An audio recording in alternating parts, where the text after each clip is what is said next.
I'm joined now by Congressman Adam Schiff, who is there in that meeting. He is the top Democrat on the House Intelligence Committee. Congressman, thanks so much for being on the show. You bet. So you were in the room. You're a very important member on this story, on this deal with Iran. What was the vice president's message to the caucus? Well, his message was that, in his view, this is a good agreement, that it's a comprehensive way to cut off Iran's pathway to the bomb, and that it's better than the alternatives. And I think it was certainly a message that was well received by the caucus. There are nonetheless many of us, myself included, who are still very much undecided on the deal, and taking time to go through it quite methodically, as well as talk to other experts about how these provisions will be interpreted, how they'll be applied, and what, as a practical matter, they'll really mean in terms of our access to suspect sites, the impact of the end of the embargo on weapons and ballistic missile technologies, and other key provisions of this agreement. Did Biden allude to a possible loss of life if this deal were to be knocked down?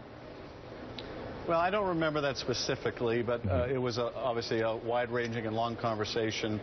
He did talk about the prospect of sanctions falling apart in the case in which Congress rejects the deal, the difficulty in keeping the sanctions regime together, and that certainly is a concern. I think if Europe is behind this and the United States, Congress rejects it, it will be tough to maintain sanctions, let alone increase them. And indeed, that's one of the most profound questions here, which is a lot of us have some serious problems with this agreement. The question is, when you compare it to the alternative, how does it stack up? And that alternative is a bit of an imponderable. It really asks us to divine what Iran will do, what our European partners will do, what Russia and China will do, and there are no absolute answers to those questions. Yeah, it's certainly murky territory, to say the least. In terms of what you need to be sold on to support this deal, I read through your statement and you said you wanted to inspect it more closely. You mentioned that you don't necessarily see a clear path in terms of alternatives.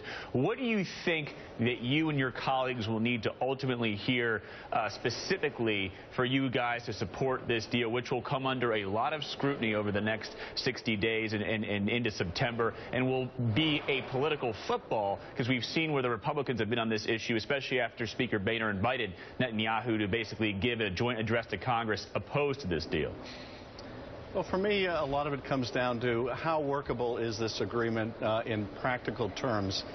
For example, there are limitations on the kind of research Iran can do on advanced centrifuges, and this is key because the more advanced the centrifuges, the quicker they can spin them up, the faster they can get to a bomb. And that is in terms tied to the inspections and how readily we can gain access to suspect sites.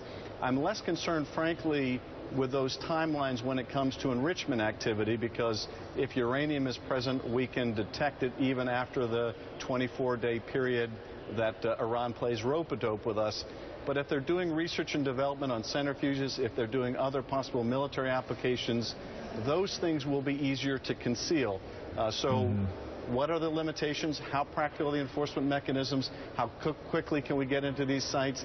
How realistic is it if, as we expect, Iran cheats in small increments to snap back these sanctions? That's really a big part of what I want to get to the bottom of. Congressman, you heard Benjamin Netanyahu's interview with our own Lester Holt, and he has lines such as that Iran sees us as the little Satan Israel and you're the big Satan the United States, that under this deal Iran can have their yellow cake and eat it too, that the money that they're going to get from this sanction relief will go to funding terrorism in the Middle East. Do you think politically Democrats can hold together over this August recess where this issue will be front and center at a lot of town halls, especially with the lobbying that groups that are friendly to Israel Netanyahu will do in the United States?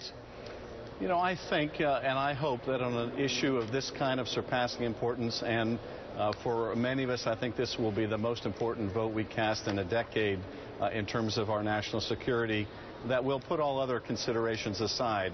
And that means the outside groups that are going to be pressing people for or against, the administration's wishes, the wishes of party, all those considerations I think should be put aside in favor of a rational, thoughtful, and sober analysis of what's in this deal and what are the alternatives. I'm certainly going to be looking to people I respect out in my district and elsewhere for input on this. But I'm not going to be subject to much pressure on it. I don't think others are either. This is something where at the end of the day, we're going to have to live with the consequences, and we need to make sure we get it right. Perhaps a true vote of conscience. Congressman Adam Schiff, thank you so much for joining us. We really appreciate it. Take care. Thank you.